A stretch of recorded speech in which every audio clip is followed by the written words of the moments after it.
एक खूबसूरत नौकरानी कैसे बन जाती है रातों रात 200 करोड़ की मालकिन।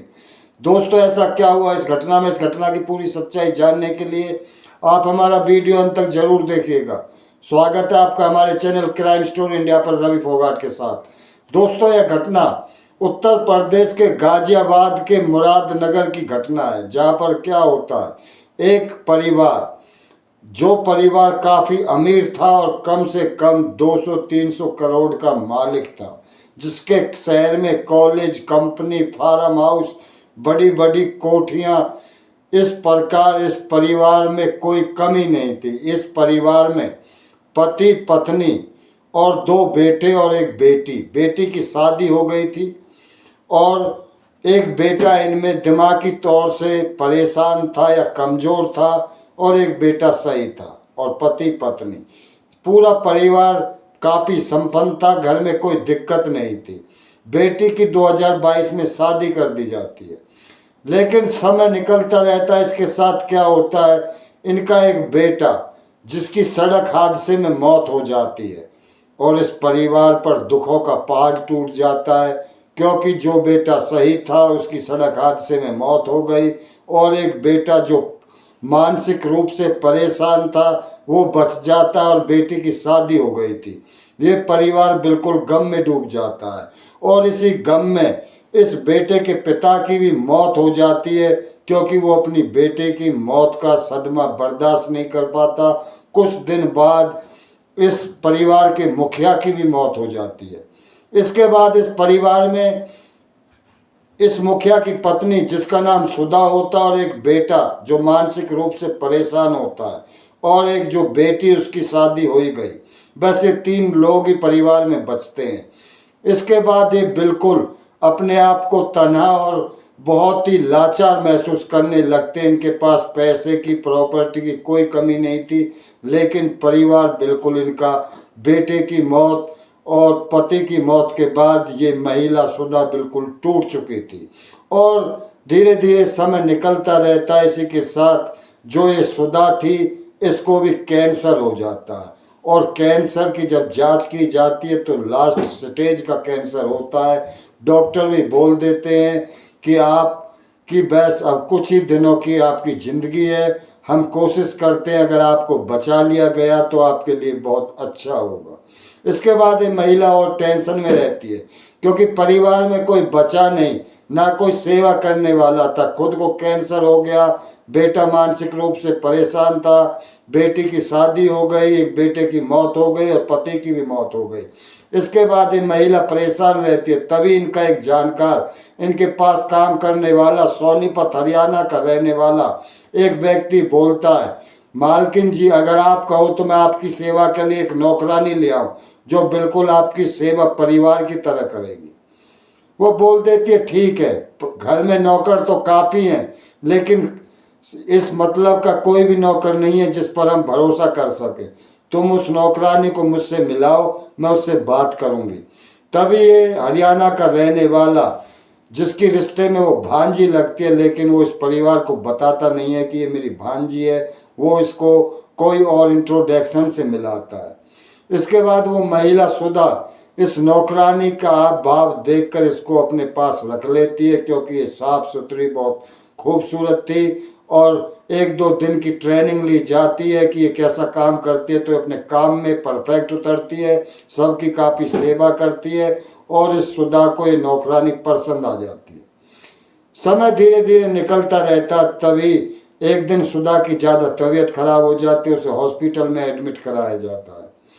तभी डॉक्टर बोल देते हैं कि ये अब सुधा ज़्यादा देर की नहीं है, ज़्यादा से ज़्यादा एक दो दिन ही जी पाएगी। इसके बाद ये नौकरानी अपना वो शतरंज का चाल या वो पासा फेंकती है जिसके लिए वो इस घर में आई थी।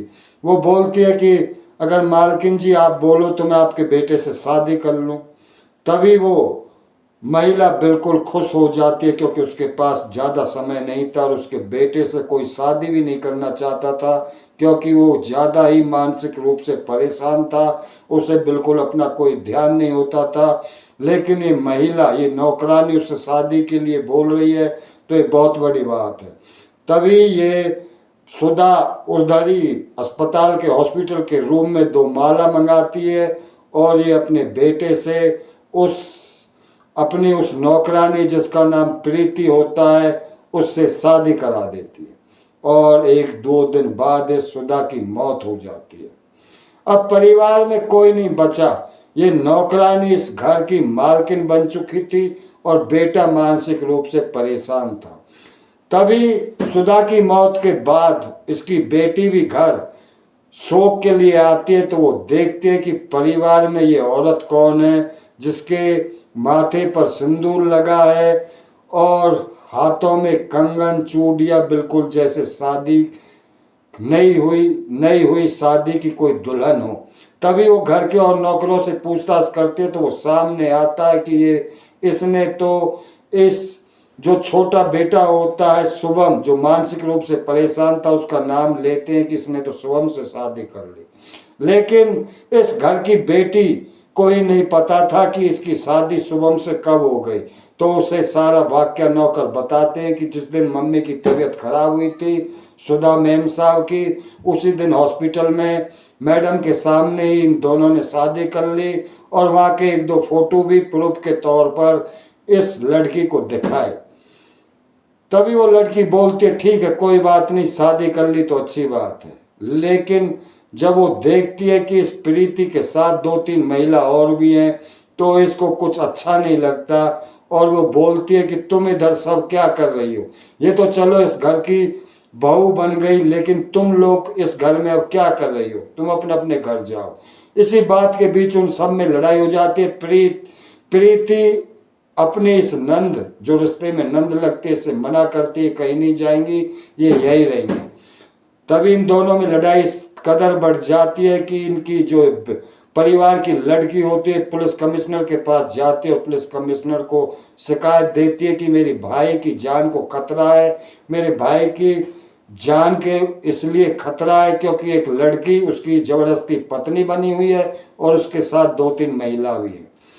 तभी पुलिस कमिश्नर जी ये पुलिस को ऑर्डर देते और वहां उनके घर पुलिस पहुंच जाती है और छानबीन में जुट जाती है। जब वो छानबीन में जुटती है तो सामने आता है कि इस महिला ने, जो इस घर की पहले नौकरानी थी, इसने पहले भी 7 लोगों से हरियाणा में अलग अलग जगह शादी की और सबसे पैसे लेकर उन सब लोगों ने इससे पीछा छुटाया।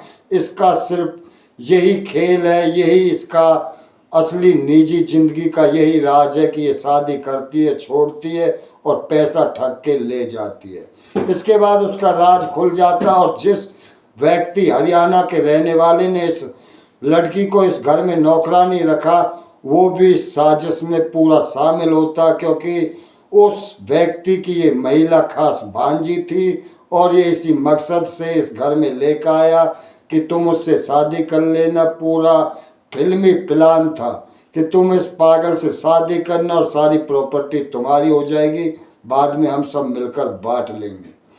इसके बाद उस व्यक्ति को भी अरेस्ट कर लिया जाता है। लेकिन ये लोग जिस प्रॉपर्टी के लिए लड़ रहे थे, दरअसल में ये लड़की जो इस परिवार की बेटी थी, पुलिस के सामने डॉक्यूमेंट पेश करती है और दिखाती है कि ये सारी प्रॉपर्टी मेरी मम्मी ने मरने से 2 महीने पहले ही मेरे नाम करा दी थी। लेकिन ये लोग सोच रहे थे कि ये प्रॉपर्टी अब उनकी हो गई, तो इसलिए लालच में ये नौकरानी और इसका मामा ये सब फंस गए और ये जो नौकरानी बन के लूटती थी, इस खतरनाक महिला ने पहले भी 7 लोगों को इसी प्रकार लूटा, किसी को किसी तरीके से, किसी को किसी तरीके से। दोस्तों, इस घटना के बारे में आपकी क्या राय है वो कमेंट बॉक्स में ज़रूर देना। आज के सातराना टाइम में आप कैसे बच सकते हैं ये राय भी जरूर देना।